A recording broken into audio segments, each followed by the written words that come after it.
আসসালামু আলাইকুম বন্ধুরা, কেমন আছেন সবাই? আশা করি সবাই ভালো আছেন, সুস্থ আছেন। আলহামদুলিল্লাহ আমরাও খুব ভালো আছি, সুস্থ আছি। সোনালী রান্নাঘর উইথ ভিলেজ ফুড চ্যানেলে আপনাদের প্রত্যেককে স্বাগত জানাই।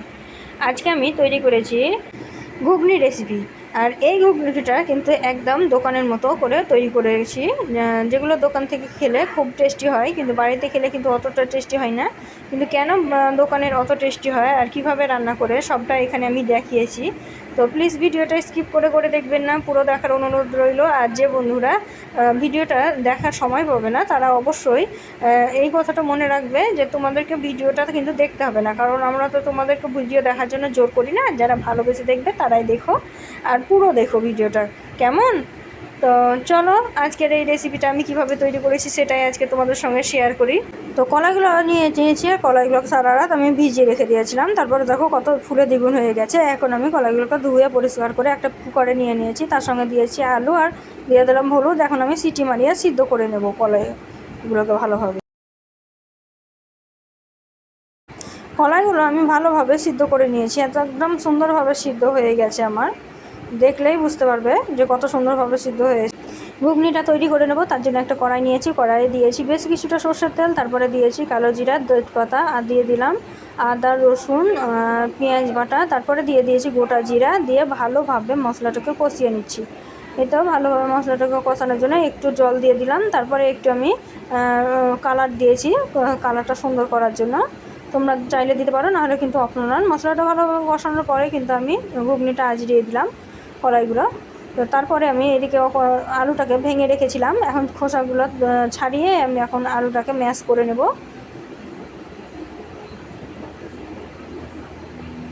তো এই তো আমি একটা গ্লাস দিয়ে ভালোভাবে আলুটাকে ম্যাশ করে দিলাম।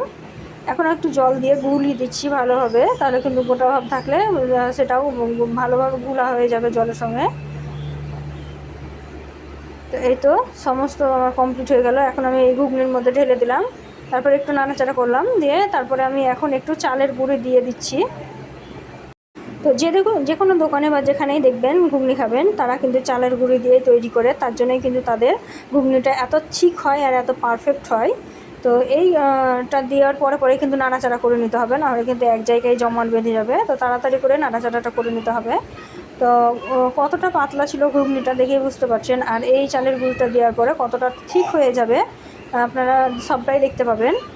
তো এইভাবেই ওরা তৈরি করে, আর একটু চাট মশলা দেয়, তার জন্যই কিন্তু এতটা পারফেক্ট হয়। তো এই তো একদম চালের গুঁড়িটা দিয়ে ভালোভাবে মিশিয়ে নিলাম, আর এখন ফুটতে শুরু করেছে। তো বন্ধুরা, আমার ভিডিওটি যদি ভালো লেগে থাকে অবশ্যই আমার চ্যানেলটিকে সাবস্ক্রাইব করে দিও, আর পাশে থাকা বেল আইকনটিকে প্রেস করে দিও। আর ভিডিওটি যদি ভালো লেগে থাকে অবশ্যই একটা লাইক, শেয়ার, কমেন্ট করে দিও, কারণ তোমাদের একটা লাইক আমাদেরকে মোটিভেট করে নিত্য নতুন রেসিপি তৈরি করার আগ্রহ বাড়িয়ে তোলে। তাই একটা লাইক কিন্তু তোমরা করতেই পারো।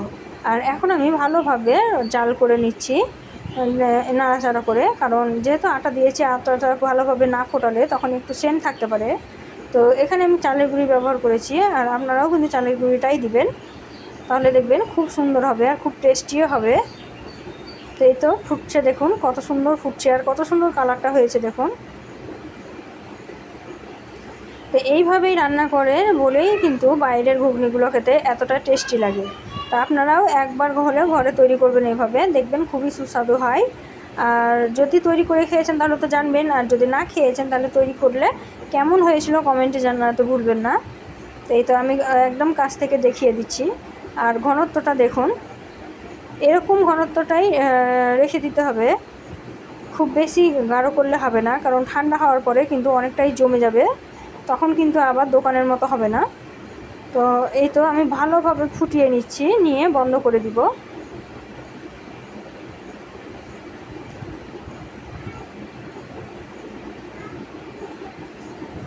আর কত সুন্দর ফুটছে দেখুন, আসলে অনেকটা ঘন হয়ে গেছে, তার জন্যই কিন্তু এভাবে ফুটছে। কিন্তু এই সময় কিন্তু একটু সাবধানে নাড়াচাড়া করবেন, কারণ এটা ঘন হওয়ার পরে কিন্তু অনেকটাই ছিটা লাগে। তো তার জন্যই কিন্তু আমি বলছি একটু সাইড থেকেই নাড়াচাড়াটা করে দেবেন। আর এই তো আমি একদম কাছ থেকে দেখিয়ে দিলাম কতটা ঘন হয়েছে দেখুন। এই তো তো বন্ধ করে দিয়েছি, একটু ঠান্ডা করে নিয়েছিলাম, তারপরে দেখুন কতটা ঘন হয়ে গেছে আর কতটা পারফেক্ট হয়েছে। তো আমি এখন একদম একটা বাটিতে সার্ভ করছি। তো আপনারা দেখে কমেন্টে জানাতে ভুলবেন না যে ঘুগনি রেসিপিটা আপনাদেরকে কেমন লাগলো। আমার তো খুবই ভালো লেগেছিলো আর খুব সুন্দর হয়েছিল।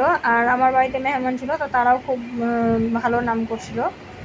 তো এখন আমি ওপর থেকে একটু ডেকোরেট করে দিচ্ছি একটু পেঁয়াজ কুচি। আর আমার বর কিন্তু এমনিভাবেই খেতে পছন্দ করে। একটু পেঁয়াজ কুচি দিচ্ছি, একটু লঙ্কা কুচি। তারপরে আমি একটু ওপর থেকে চানাচুরের ওপরে যে মোটা মোটা চানাচুরগুলো থাকে ওইগুলো দিয়ে দিয়েছিলাম। আপনারা চাইলে সেও দিয়ে দিতে পারেন। তারপরে এক টুকরা লেবু দিয়ে দিয়েছিলাম, যখন খাবে তখন লেবুর রসটা দিয়ে দিবে তার জন্য। আর দেয়নি, গলিয়ে দেয়নি, লেবুটা সহ দিয়ে দিয়েছি। তো দেখুন কতটা সুন্দর লাগছে দেখতে।